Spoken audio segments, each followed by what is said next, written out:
Hey, what's up everyone? It's Shamrock here with another dungeon guide for you. This is my first season 3 guide and it's for a 23 Murozond's Rise. So this key is pretty spicy. They actually nerfed it quite a bit since last week, but even then it has some challenges for sure.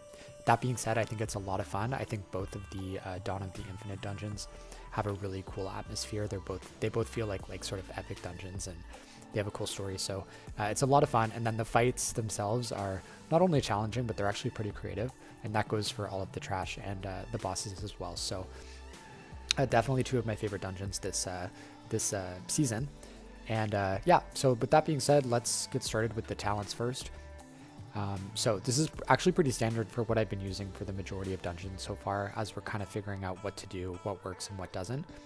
And also keep in mind, this is with I have 2-piece of the last tier, the season 2 tier, which is the Tidewaters buff. So every time I put a healing rain down, my anybody who has Riptide on them gets a nice little heal for them.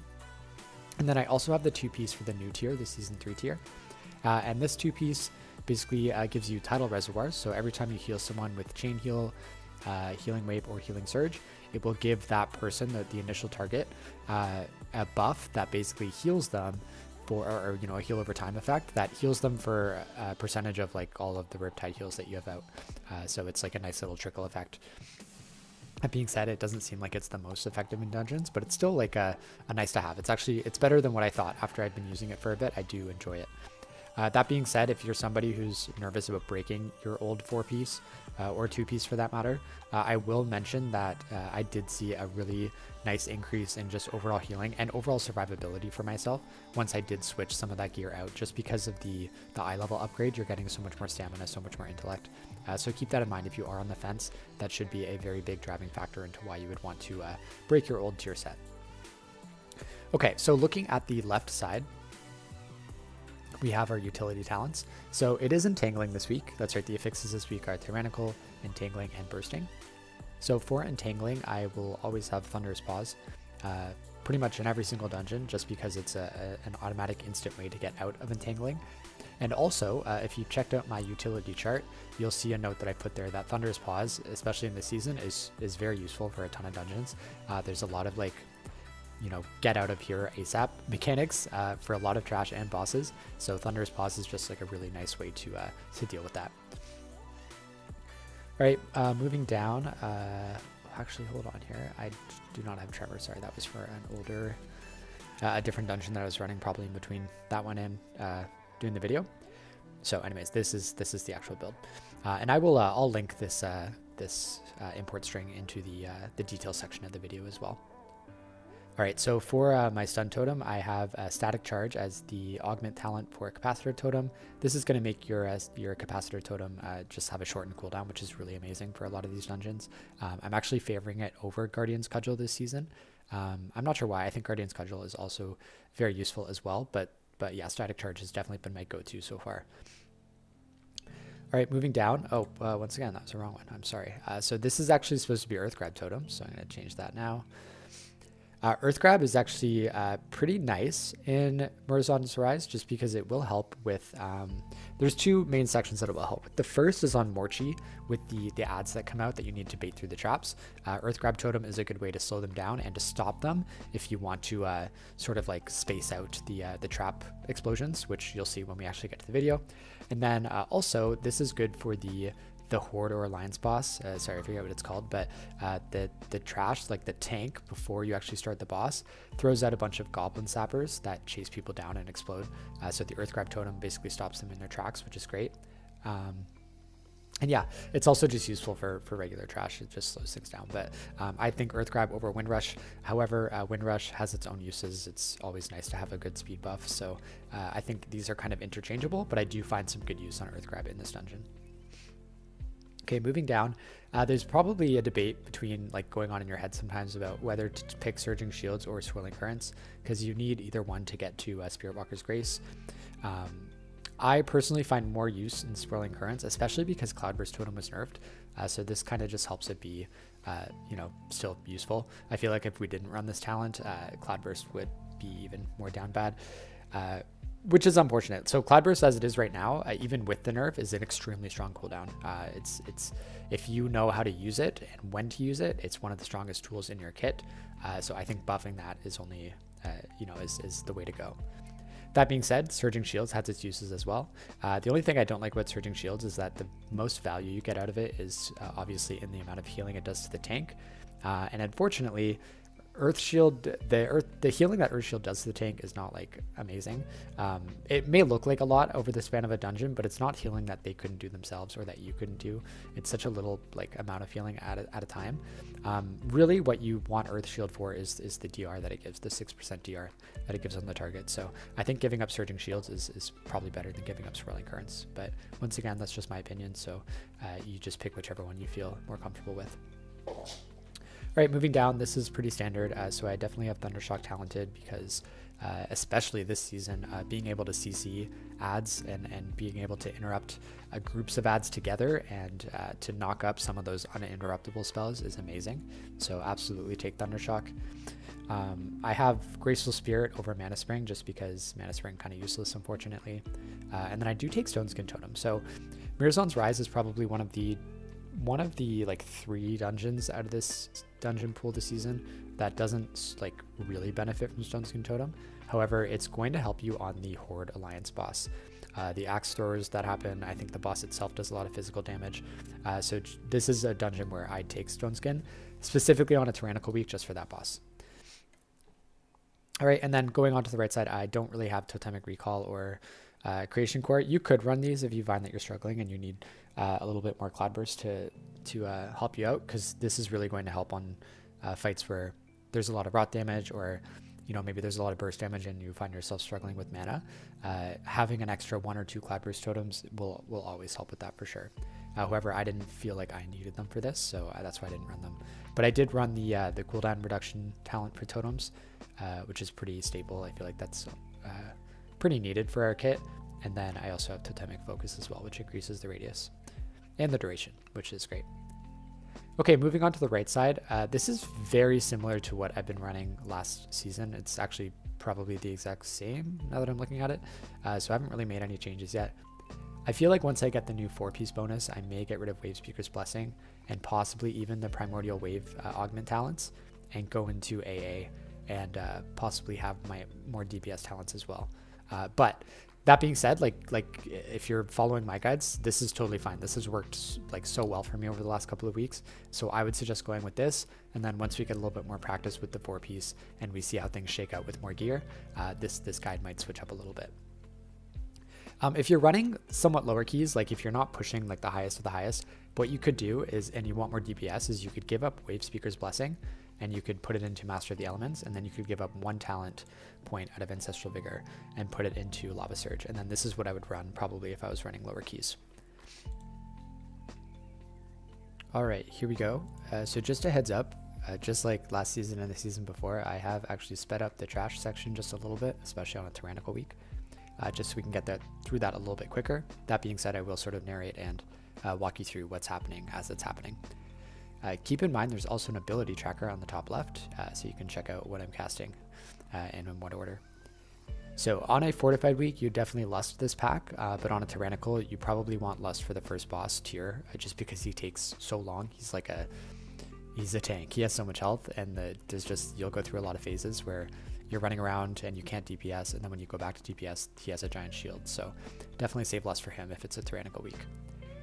Okay, so there's 3 major packs in this first area of trash. The first one has this giant sort of golem dude, and he is going to put some swirls on the ground that you can't stand in, and he's also going to put a giant shield up as well. So if obviously you don't want to stand in the end of the swirls, and then for the shield, the tank is just going to have to pull him and any other mobs that are in there out. And what you can do is you can actually stand in that shield and get the buff yourself. I think it's like a 20% damage reduction or something like that. Right, this next pack we're doing is the Maiden. So she is probably the spiciest of all 3 of these sort of lieutenant ads. Not so bad on Fortified, but not so bad on Tyrannical, but she's definitely spicy on Fortified. So she has two abilities. One is like a Radiance. It's just basically a group AoE damage ability. And then the next is that Orb of Contemplation, which is basically she sort of like bowls this like orb at you guys. And it's kind of like a boomerang. It goes out and then it comes back. And it will stun you as like, well, on a Tyrannical it will stun you, but on a Fortified it will probably just one-shot you and kill you. So you definitely need to always be on the lookout.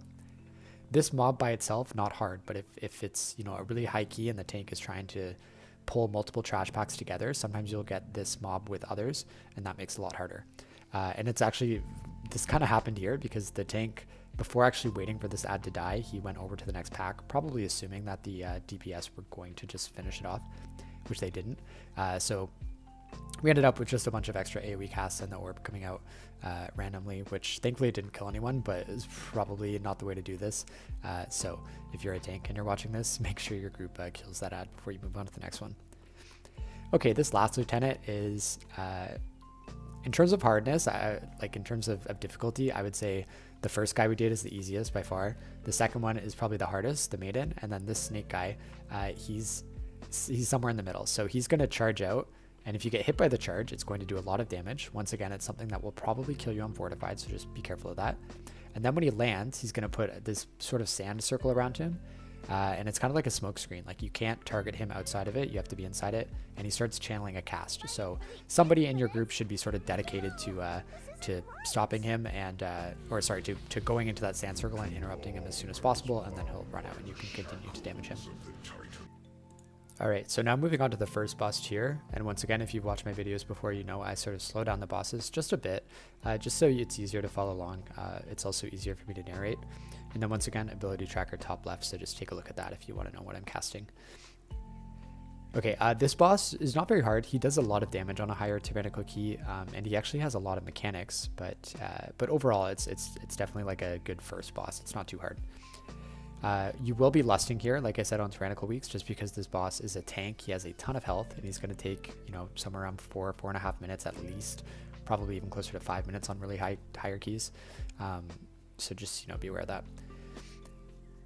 So first mechanic we have to deal with is he's going to put sparks on two people. Just dispel one of them right away. It's going to do a lot of AoE damage. Heal everybody up, and then when you're able to dispel the second one. Make sure you aren't dispelling that second one until everybody in the group is topped up. Throughout the fight, he's also going to aim a cone at people. So when he does, just basically what you want to try and do is aim those cones, like you want to bait them towards the outside of the circle. You really don't want to fill up this whole room with this stuff, kind of like what we're doing here. Like, we're not doing that very well. Also, sometimes the tank will move him to the middle of the room for the intermission, but realistically, I think it's easier to bait those things the closer to the edge of the room that he is, but this is totally fine. We're still able to do it. If for whatever reason you do sort of fill parts of the room up with sand, your more tankier players should focus on catching the balls here. So for this phase, all these balls are going to appear, and you just have to catch them before they hit the middle. If they hit the middle, they're going to do a big burst of AoE damage, and it really hurts, especially on higher keys. So you're going to want to catch all of those balls, and then it actually gives you a nice big haste buff as well. All right, so after the intermission, it's basically a rinse and repeat. So we're going to go back into this phase. We're going to get the 2 sparks right away. It just kind of, he changes the order in which he casts things. So that ability there is the Dividing Strike. It happened in P1, I just didn't mention it. So that's just going to do a lot of damage split between everybody in. So the higher the key, the more people you need in there. Like, it really pretty much needs to be your entire group. Otherwise, someone is probably going to die. But it can be an awkward overlap because sometimes someone with a spark can have it, and the spark puts a giant ring around you that I believe damages other players who are standing in it. But if you know, before you actually get the dispel off, keep in mind it doesn't damage people when you dispel it. So like I said, you don't have to wait when those buffs go out. You can just dispel right away. But the person who gets left with that debuff, they kind of have to stand away from the group so that they don't damage them, which means for the Dividing Strike, it's going to be hard because if they still have that debuff, they can't really soak. You'll see we actually did end up soaking. I had the debuff and I just used Slink, so I walked in there and I put Slink down, just because once again, like I said, I wanted everybody to be in that Dividing Strike. And then after I healed everybody, I went ahead and dispelled myself. So for cooldowns, you'll see that I'm really only using cooldowns for the sparks or for the Dividing Strike. The sparks are probably your better bet to do it. So like right there, I used Healing Tide. And the reason being is because you basically just want to get rid of those sparks ASAP so that you can deal with the other mechanics, specifically Dividing Strike, and have everybody in the group stack up for that. In terms of cooldown usage, this is a pretty standard Resto Shaman tactic for I would say the majority of bosses and pretty much trash packs as well. Always start with Ancestral Guidance because you're going to get a second use of it on longer Tyrannical fights. So you use Ancestral Guidance, then you can use either Healing Tide or Ascendance over the the next few times you need cooldowns, and then Ancestral Guidance will usually be back up towards the end of the fight when you need it again. For Slink, Slink is more of a niche cooldown. It really should be used when there's a lot of big AoE group damage going out, or if you need the group to survive a big strike like that Dividing Strike. So SLT is a little bit more, it needs a little bit more thought put into it, but the other three, Healing Tide, Ancestral Guidance, and Ascendance are all just big throughput cooldowns. So use them at your will, but in terms of order of operations, always go with AG first because you'll get that second use towards the end of the fight. All right, and so this fight, once again, not hard. It's basically just like clockwork. Like we're doing the same things over and over again. It's only spicy because there's a lot of damage going out, but as long as you can catch those balls during the intermission, you should be fine. I find this fight really only starts to fall apart when you miss some of those, because it does a lot of damage to the group, and you're usually kind of spread out, and it makes everything really awkward. One more thing he does that you should be aware of, but you don't really have to worry about because it's a tank mechanic, is one of his, I think it's called the Titanic Blow, that he'll aim at the tank and it will actually knock them back. So it's actually kind of easy for the tank to accidentally get knocked off of the platform here. Or if you have more trash up, like you see that trash on the left there that we didn't kill, it's very possible that the tank could accidentally get, knocked into a pack and pull trash or something like that. So the tank definitely has to be wary of that mechanic. So I don't know if you're watching this, but we got him to 1% and then he put his shield up. So that was really frustrating. However, thankfully we're fast enough that it didn't break the key for us. But yeah, hopefully you kill him before you get that, whatever, that was like 4th or 5th shield phase. But once again, super long fight. This is sort of like a war of attrition. Thankfully, there's not a ton of healing to be done. Otherwise, mana might be an issue. But it's only just small bursts of healing. So just my advice for this fight is after each little burst mechanic, make sure you top the group up and get ready for the next one. All right, so we're going to the trash after the first boss. Once again, I've sped this up a bit. So these two guys do a lot of AoE damage together. The dragon does a cast that, like an uninterruptible channel that will just do damage to everybody, and then the little ad also does one as well. That does AoE damage to everybody while also throwing these circles out on the ground that you need to sidestep and dodge. On a Tyrannical, you shouldn't worry about this too much, but on a Fortified week, this is a very intense pack, so make sure you have some sort of cooldown up for it. That being said, the next section of this dungeon that you're about to see is sort of like this sort of game gauntlet sort of thing. Like you're not fighting anything, you're just trying to get through an obstacle course. So use whatever cooldowns you want during this section and they will be up when you need them again.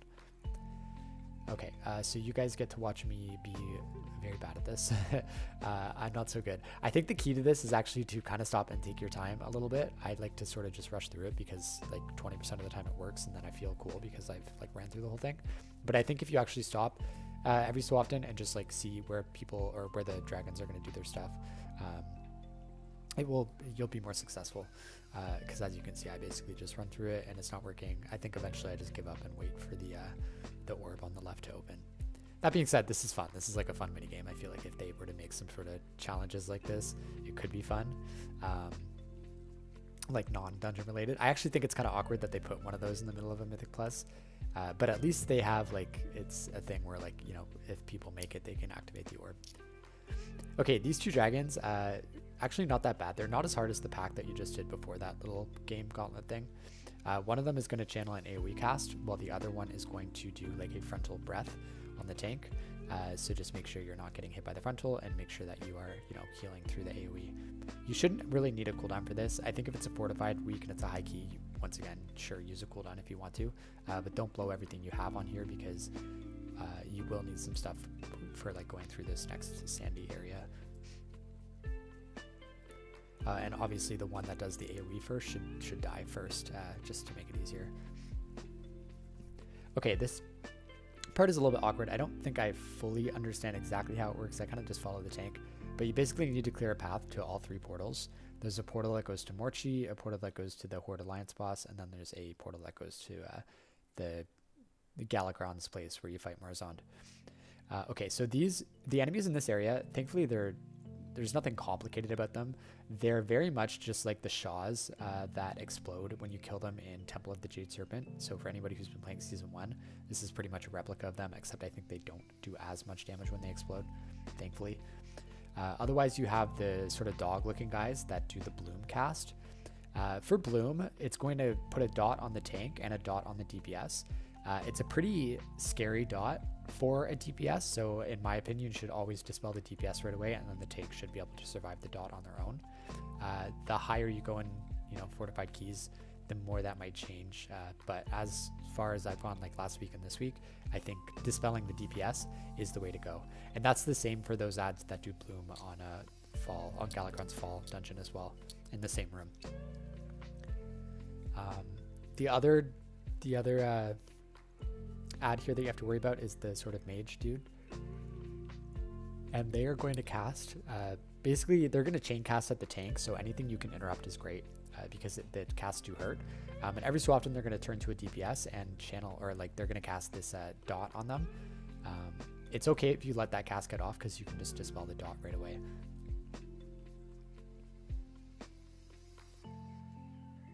Also be careful, I'm sure if you've run this dungeon before, you've had this happen to you, and it's kind of annoying, is if you touch those little, like those lines that kind of connect the little time spaces, if you touch those, they will teleport you to like the other end of the line, so just be careful of that.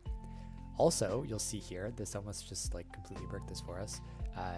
Sometimes when you go through the portal, you don't, because you like aggro a little ad that might be nearby. So just be really careful of that. Like if you're a tank and you're watching this, or if you have any influence over what your tank does, just make sure that they theoretically should be like the last one to go through, just to make sure that nobody accidentally aggroes the ads. Okay, so we're doing Morchi next. I think personally, if it's up to me, okay, so sorry, let me back up a second. The second boss is the boss that you're going to be lusting, and then you lust the last boss. So there's always going to be one of the 2 bosses, either Morchi or Horde Alliance, that does not get a lust. In my opinion, I think Morchi is a little bit easier, to be honest, and I think you can get more value out of a lust on the Horde Alliance boss. However, for this this group, we decided to go Morchi first, so we're actually going to lust on her.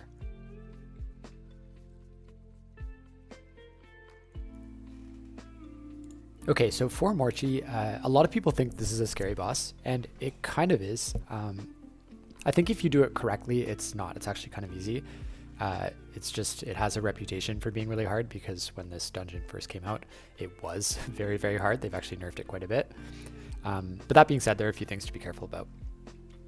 First, she has the more problems, so that's when she divides into a bunch of other Morchis, and then you have to find the one that's not wearing a hat.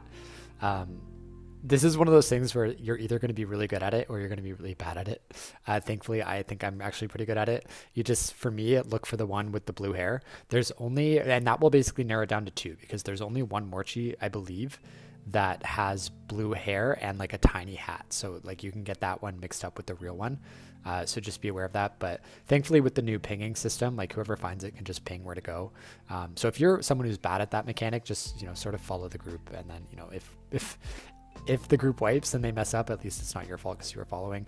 However, if you're someone who's good at it, then make sure you're more of a leader.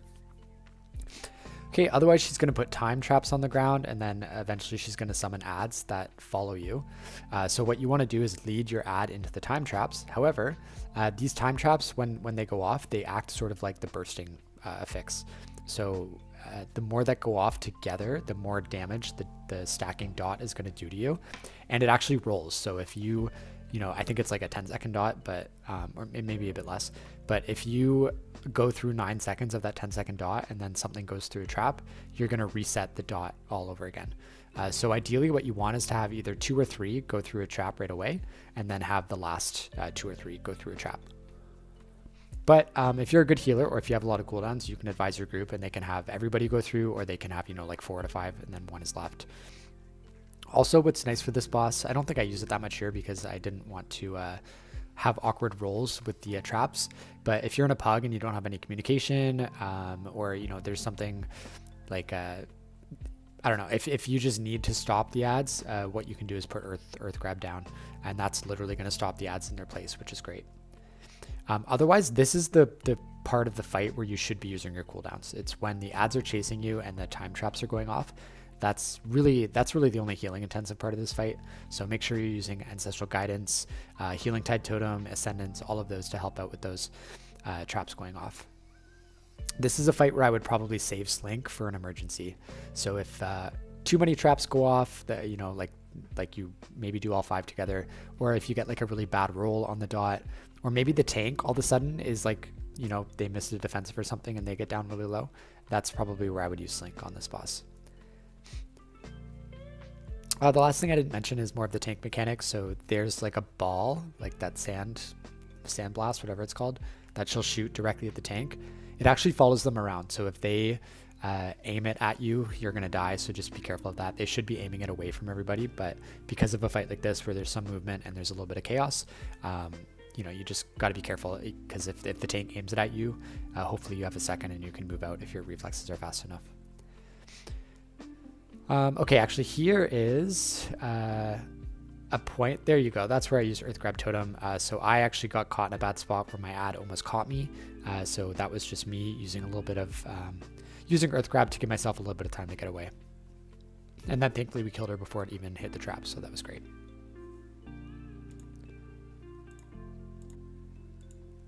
All right, next section is pretty small. So whether you do the Horde and Alliance boss first or whether you do Morchi first, the trash in between them should only take you a couple of minutes.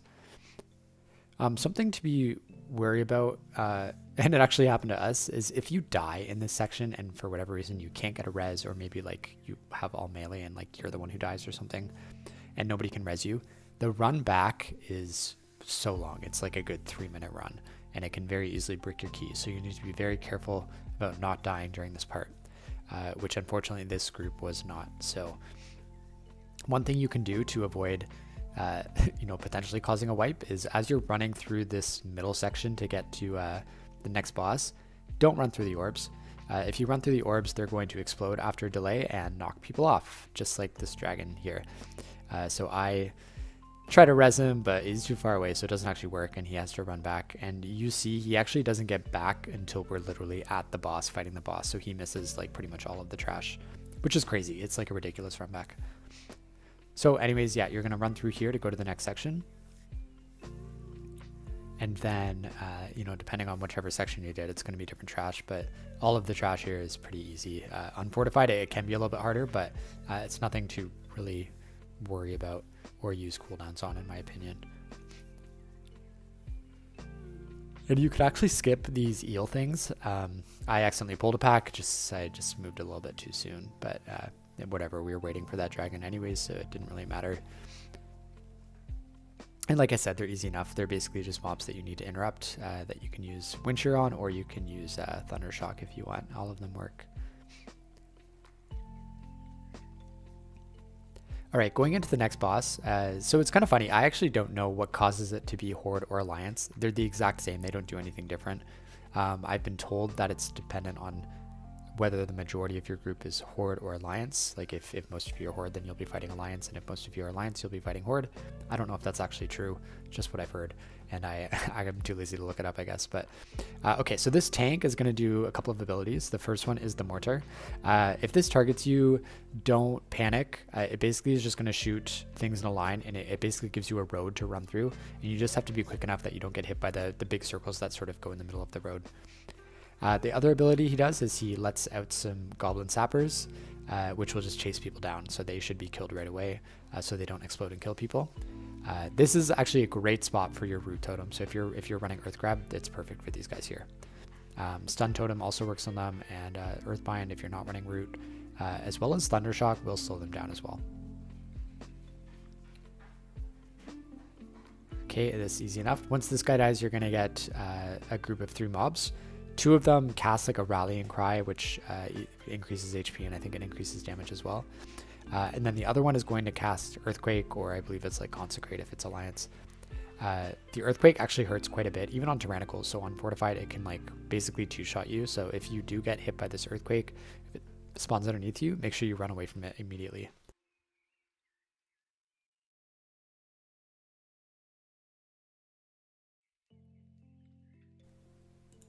All right, now moving on to this boss.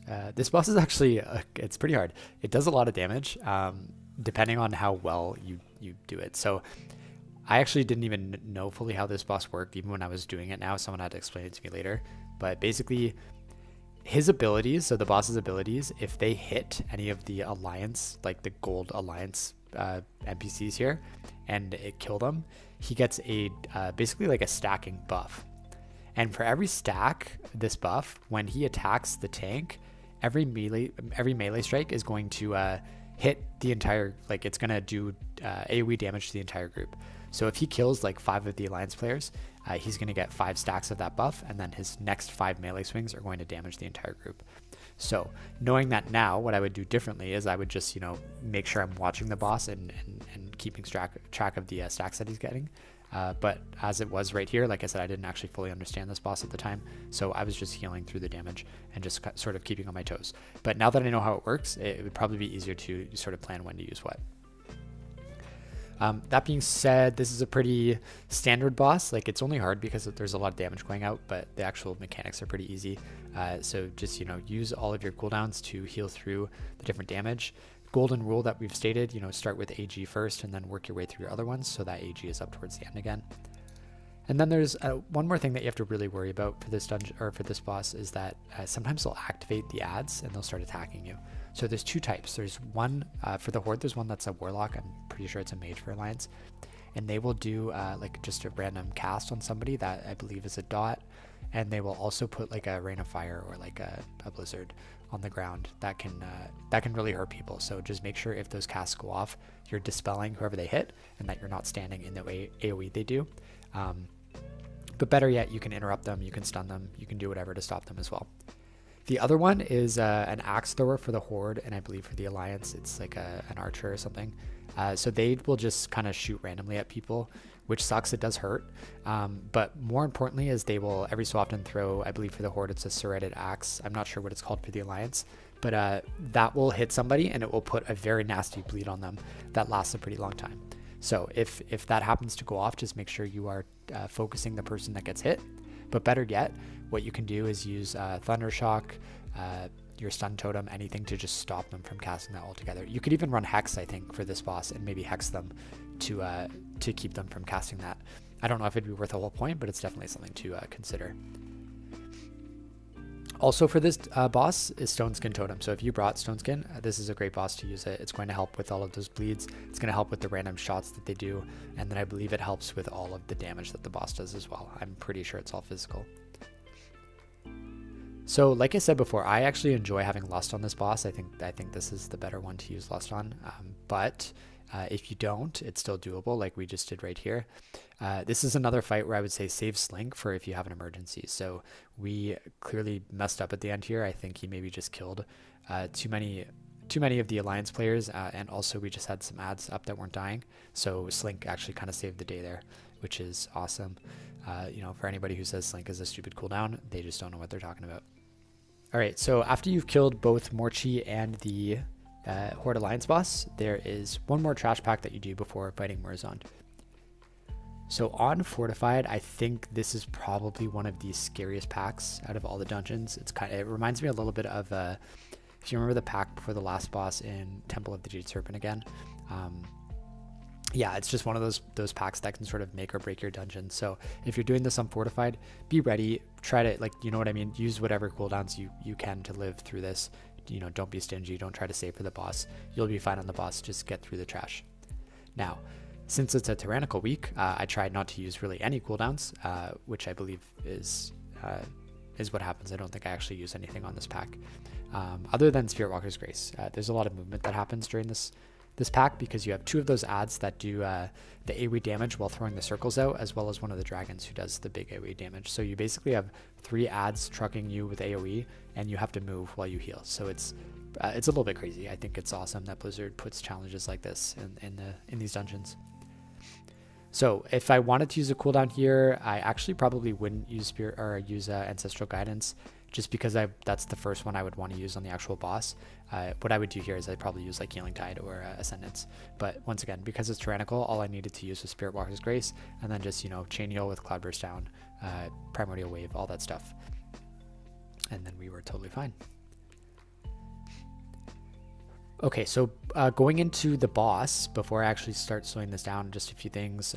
So the main mechanic of this boss is the orb. So he's going to put 2 orbs down. They're going to spawn over top of 2 people.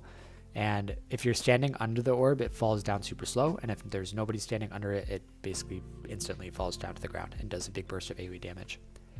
The damage it does puts a debuff on every player, and that debuff lasts, I don't know, I think it's like maybe 6 or 7 seconds. And if another orb explodes while people have that debuff, it will instantly kill all of you. So you just have to be careful about that. If you're running a group with only 2 range, so being like a healer and 1 range DPS, which we are here, the orb will always target those 2 range players. If you have any more than 2, it will pick 2 at random, I think, which in my opinion makes things a little bit trickier. So if it's just you and one other range, I suggest that you be the one who stays under the orb so that you can control basically the rate at which damage comes out. And you'll see that's what I do here. So here we have our first set of orbs. The Evoker moved out of the first one, we get a nice big burst of damage, and then I stay in the second one until that debuff goes away, and then I move out of it to get that second burst. While all of this is happening, the tank is going to be taking a lot of damage, and then there's also a breath that goes out that the DPS have to dodge, which you can see this guy did not, so I'm going to run over here and res him, and then we have our second set of orbs coming out. So I think the Evoker here, because we had already decided I was going to stand under the orbs, he probably thought that I wasn't going to be able to as I was resing the guy, so that's why he stayed in his orb, and we actually almost had a wipe here because the debuff almost didn't fall off, just because he had been standing under his orb for a bit, but thankfully we were okay. Otherwise, you have ads coming out. They are going to put a dispellable dot on somebody every so often. I think the third set of ads is the worst because the debuffs, like the dispellable debuff, seems to come out a little bit more frequently, and you may not be able to dispel it right away every single time. So if that's the case, just make sure you're targeting whoever has that debuff on them with some single target focused heals. You'll also see I did use Ancestral Guidance. You probably want to save all of your other cooldowns for phase 2. It's a lot scarier, there's a lot more damage. So for phase 1, I would say use Ancestral Guidance only unless you have no other choice. Obviously, if your group is going to die, it's better to use a heal down than not. But if you can avoid it, just use Ancestral Guidance, that's it. Also make sure, this is really important, it actually took me like a few fails to learn this, thankfully on lower keys, but make sure you're keeping up with the group, because if you get stuck with an orb that you need to stand under and you're like so far away from the group that you can't heal anyone, that is going to be an issue because people may die while you're like standing there waiting for the orb to drop. Alright, so after you kill, I believe it's all 3 sets of ads, you're going to start phase 2. So what should happen is everybody should stack up and run together. Just be aware there's going to be a lot of damage coming out when you're running. So this is a great spot to use Spirit Walker's Grace. However, I didn't because I was kind of saving it for the next one. So you kind of want to plan out your runs, what you want to use for each one. The first run, because there's nothing else happening, I would say try not to use anything. Don't use any cooldowns, just use regular healing. Even if you don't do any heals, people should still be alive by the time that you get to the end. It just means you have to, scramble to get everybody up before the next set of orbs.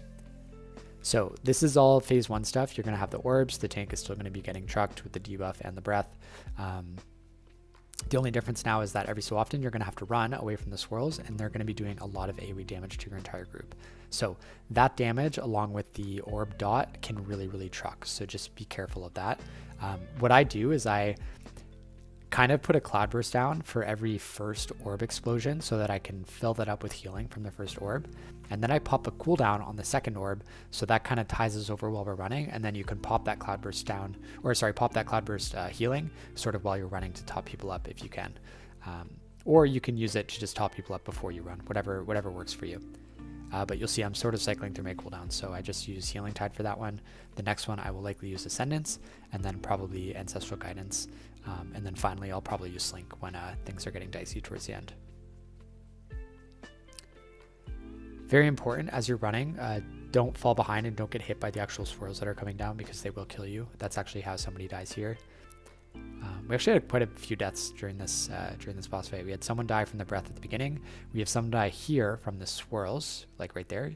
And then I believe we have another person die from running through the sand. But realistically, the goal here is to stay with your group, do what you can. So now for this set of orbs, I believe I'm going to use Ascendance, but we'll see. Here we go. Once again, don't use it for the first one. Just wait until it explodes, put your Cloudburst down, then use it to get your healing out and make sure you have whatever cooldown you're using up for that second orb, and then that will sort of tie over to the running part as well. So this is where it gets a little bit tricky for us because we're sort of running out of space here. Thankfully that breath doesn't put sand on the ground, because if it did, I would have been screwed there. But I'm in a nice little spot here and I will be able to run afterwards. So a good thing about, or like a good thing to remember during this fight is stay calm. Don't panic, especially if you're the one handling the orb. Because if you panic and you mess up your running, or you move too quick or whatever, that can just be an automatic wipe, and that's a really sad way to go.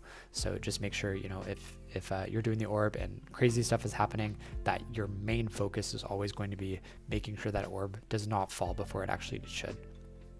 One really nice thing about the boss to remember, and everybody in your group hopefully should know this, is this is a fight where like it's not over until it's over. The dragon aspects will actually help you kill the boss. So even if all of your DPS die and it's like just the tank up, they will eventually kill him for you if the tank is able to survive. So if you have enough time on your timer and even one or two of you are able to live, it's still a win. So just make sure you don't give up on this fight. And that's honestly kind of what happens here. Like we had 2 DPS die and we're still able to, like I said, make it across the finish line here. All in all, this fight is a lot of fun. It's really chaotic. It's not necessarily what I would call a healer check, but it's definitely like a brain check. Like you need to know what you're doing. Everybody needs to know what they're doing. You need to have good group coordination with the movement. You need to have good DPS. You need to have good healing, good tanking. It's just like, this is in my opinion, like pinnacle of WoW dungeon boss, especially for like Mythic Plus. It's a lot of fun. I find it, it really gets your adrenaline up for a fight like this. And then, like I said, the dungeon itself is like one of my favorites. I just think the mood and the atmosphere and the story is really cool. So I'm really happy that this is the first video I got to share with you guys. I'm really enjoying this season so far. I hope you guys are too. And I promise there'll be much more videos to come. So until next time, thank you.